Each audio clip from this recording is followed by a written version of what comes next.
कृषिका, ये बताइए, what leads to creativity? I think a thought, एक विचार. Okay. But what do you think? मुझे लगता है बोर्डम. आपको थोड़ा समय बोर रहना ज़रूरी है, तभी कुछ आप नया सृजन कर पाएंगे. बिल्कुल, but it is just a matter of perspective. आपके लिए बोर्डम है, मेरे लिए थॉट है, एक विचार है. लेकिन आज देखते हैं कि क्रिएटर्स कॉर्नर में हमारे लिए क्या खास है.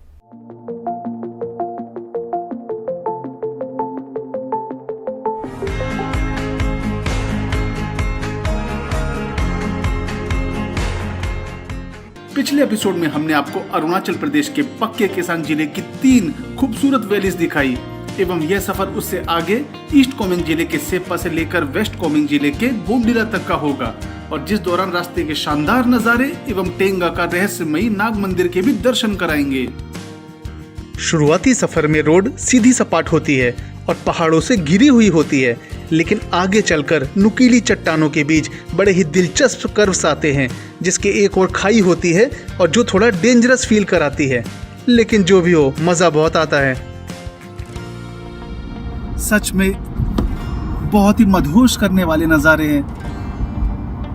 आसमान छूते पहाड़ और बादल और फॉग आपस में मिल गए हैं, तो उनके बीच दूरी मिट गई है, समझ ही नहीं आ रहा है. और दोस्तों, जैसे जैसे हम ऊंचाई पे आगे बढ़ते जाते हैं, नज़ारे और भी सुंदर होते जाते हैं. ऐसा लगता है कि जैसे पहाड़ों ने सफ़ेद चादर ओढ़ रखी हो. अभी थोड़ी देर पहले ही यहाँ बारिश हुई है, और जिससे फॉग और भी ज़्यादा बढ़ चुका है, और धीरे धीरे हम बादलों के लेवल पर पहुँच जाते हैं और हवा में एक अजीब सी ठंडक और ताजगी बढ़ जाती है, जो रूह को बहुत ही सुकून देती है. दोस्तों, ये ट्रक अभी सेप्पा की ओर से आ रहा है, जहाँ से हम आए हैं.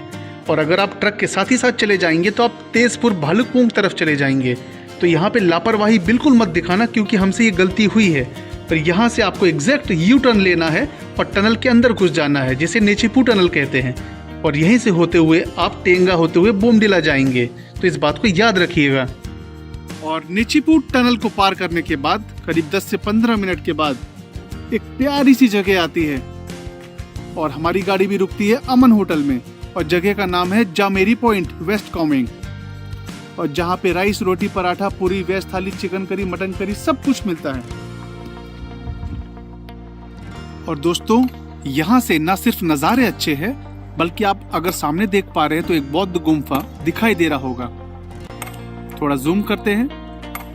आप देख पा रहे होंगे वहाँ चढ़ने के लिए सीढ़ियाँ हैं, जिसमें श्रद्धालुजन ऊपर जाके अपनी आस्था का प्रदर्शन करते हैं.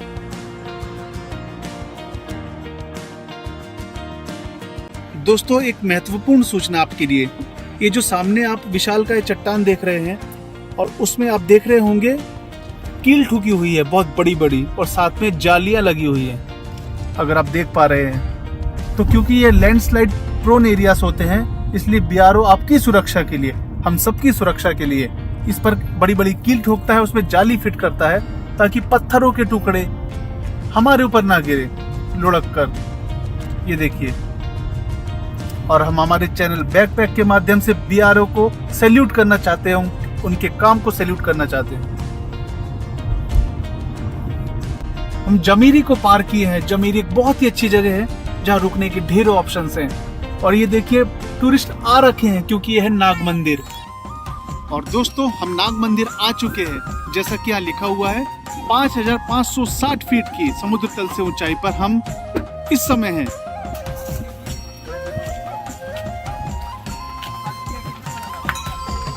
आपको इस मंदिर से जुड़े हुए इतिहास के बारे में बताता चलूं, तो यह मंदिर लगभग 60 से 70 साल पुराना है. 1960 के दशक में इसको बनाया गया है.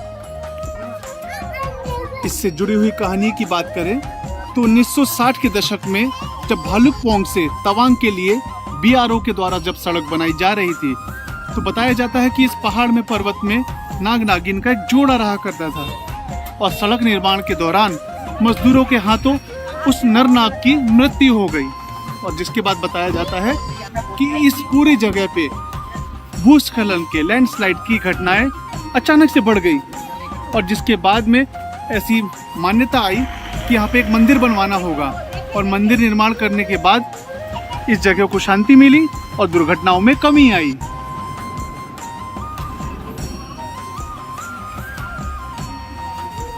तो ये मंदिर इस पूरे इलाके के लिए बहुत ही दिव्य है, भव्य है।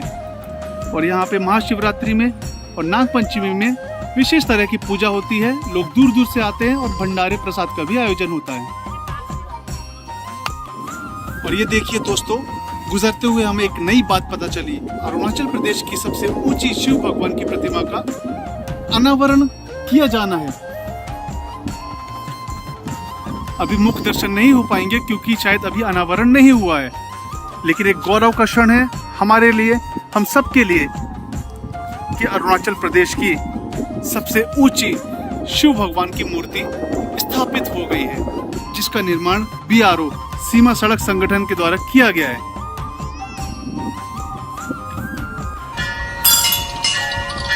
और मंदिर चढ़ने के लिए आपको थोड़ा सा परिश्रम करना होगा, कुछ सीढ़ियां होंगी, लेकिन इस माहौल के बीच में, इस प्रकृति के नज़ारों के बीच में, और देखिए बाजू में बहुत ही शानदार एक नदी बह रही होगी, जिसकी कलकल ध्वनि के बीच में इस मंदिर के दर्शन, महादेव के दर्शन बहुत ही खास होते हैं। देखिए ऊपर पहुंचने के बाद हवाएं कितनी तेज हो जाती हैं।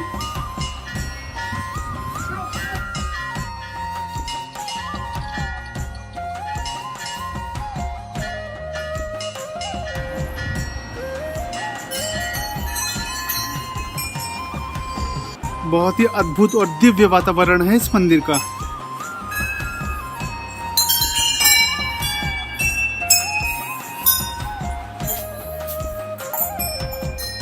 यह है नाग मंदिर।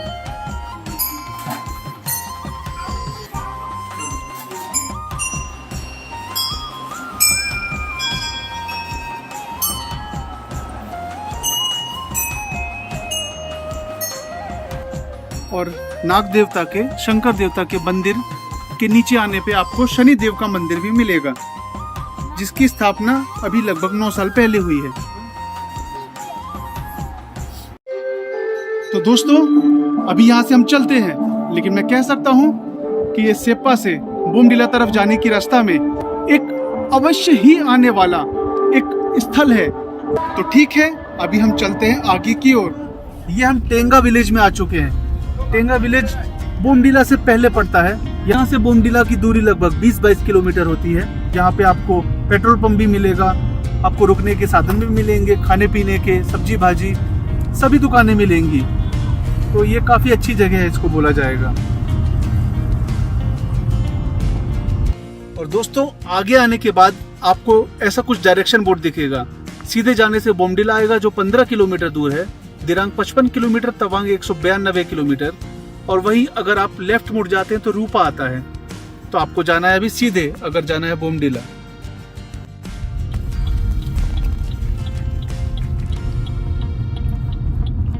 दोस्तों बोमडिला जाते समय रास्ते में आपको इस तरीके के नज़ारों से, जहाँ पे फॉग के कारण विजिबिलिटी बहुत कम हो जाती है, 2-4 होना पड़ेगा। ये देखिए विजिबिलिटी बहुत कम हो जाती है, आपको कई बार गाड़ी की लाइट के रेफरेंस से आगे बढ़ना पड़ता है। ये बोमडिला टाउन जाने का रास्ता है, और इस चौक को हवा गोलाई चौक कहते हैं। और अभी हम दिरांग के लिए प्रोसीड कर रहे हैं। तो दोस्तों यह था सेप्पा से बोमडिला तक का रोड ट्रिप और उसे दिखाने का हमारा प्रयास। अगर आपको पसंद आया हो ये वीडियो तो ज़्यादा से ज़्यादा शेयर करना, लाइक करना, कमेंट करना और चैनल को सब्सक्राइब जरूर करना। तो मिलते हैं दोस्तों अगले एक शानदार से सफर में, और तब तक के लिए बैग पैक करें क्या।